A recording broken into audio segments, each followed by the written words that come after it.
have these two controllers interact with the space. Alvaro Morales is a young man changing lives. Collaborating with Superbright, a production studio in New York, Morales makes video magic.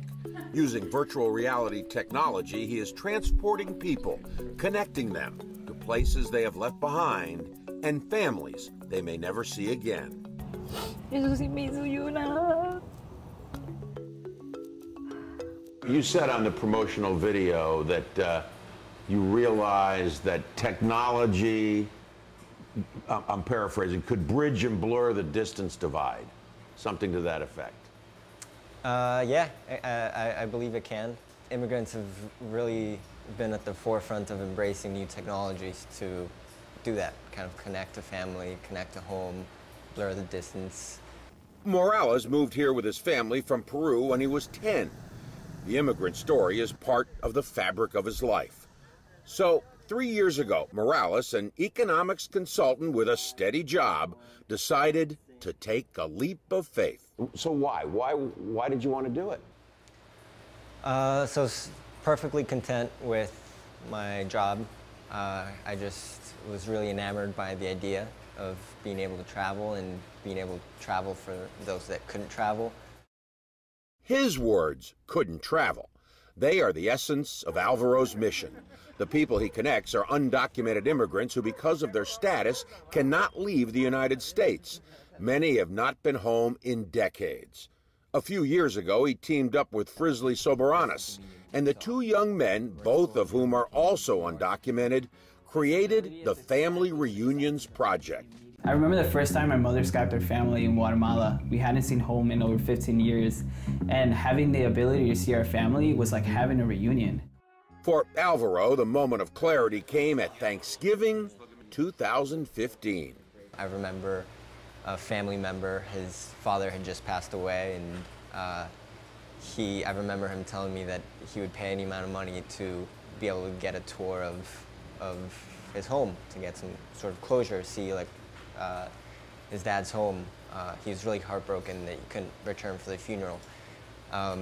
So that kind of just made me realize the importance of the project. Yeah. Since then, Alvaro's team has taken his high-tech cameras to Guatemala, El Salvador, Mexico, Peru, producing 360-degree images that are stitched together to create three-dimensional immersive videos.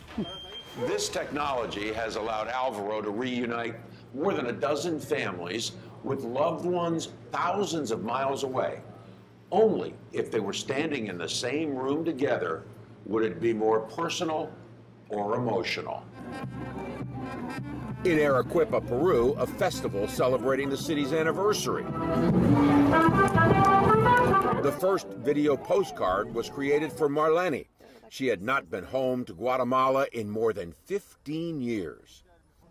Vamos a hacer una toma, vamos a subir ahí al cerrito para tomarle foto al pueblo de Riconcito. When a man could not go home to attend his little sister's wedding in Mexico, Alvaro went for him to create yet another video postcard. Beso, beso. Through grant money and donations, Alvaro and his partner were able to cover the travel and production costs. The families paid nothing. Lining up financial backing is tough. There had to be something more, some way to broaden their reach. Now, back at the New York production studio, Alvaro is working on a documentary. With the headset on, I'm getting a preview. So how often do people trip in real space? Not very often. Just me, right? It's just a product of me. I think so. Turn this way. Yeah. And there's a painting on the wall, a record player here. Much of what I was looking at, Gladys Campos has already seen. Gladys lives in California. She has been here since she and her husband left Lima, Peru in 1996, looking for a better life for their children. And we were thinking, how are they going to do in this country? They are going to end worse than we did. So the only solution was to go outside And for my husband, it was some other country close in South America, maybe Venezuela. But as my sister was here, and I came here to visit, I said, why don't try over there? So the idea was to be here maybe for 1-2 years and then go back. 2 years turned into 22 years. The children all grew up in the United States and went to college here. And now Gladys, who Alvaro met through her daughter Sophia, is the subject of his documentary. They went to a studio and they took a picture for all the family, but the only one that is not included is me, because I cannot go there. With goggles on, Gladys is transported back to Peru. There she sees her mother, whose health has been deteriorating little by little. There are tears. It is as if her mom is right there with her. I kind of try to think in a logic way, but it's different with your emotions. So yeah, when you are there, it's different. The reaction, you cannot calculate your reaction. It's just like it comes. Oh my God! It's a headset that tracks your body so you can move across space. So we did photorealistic replicas of Gladys's childhood home, like where her mom sleeps and her childhood living room, so she was able to walk around the space. Before the documentary, Alvaro gave Gladys her own personal video experience. Part of it takes her to a restaurant called De Barrio, owned by her nephew Juan Carlos. He opened it with financial help from Gladys. This is the first time she is seeing it, and seeing it filled with customers. It was really something that, in many respects, she didn't expect would happen. She did not realize how real it would be. You get that a lot? Yes.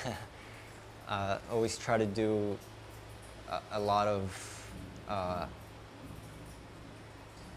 we're very careful about onboarding people, and we kind of ease them into the experience, because we know it can be pretty powerful for a lot of people, and we kind of try to prepare them, because it can be a pretty intense experience, especially if you really feel immersed in a different place, and it's so much more important if it's a place that you can't return to.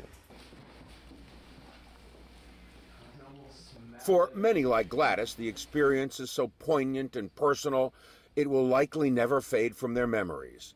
For Gladys, there was her mom, her family, and the sights and sounds of Lima, the square, the people on the streets, the children with their school backpacks.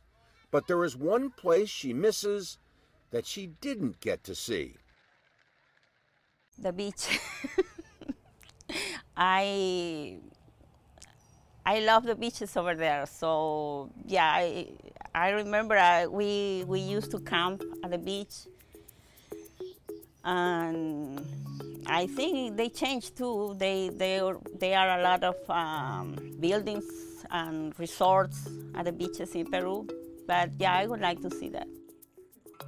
For Alvaro, the reward has been seeing the smiles and emotions his work has brought to the faces of the immigrants.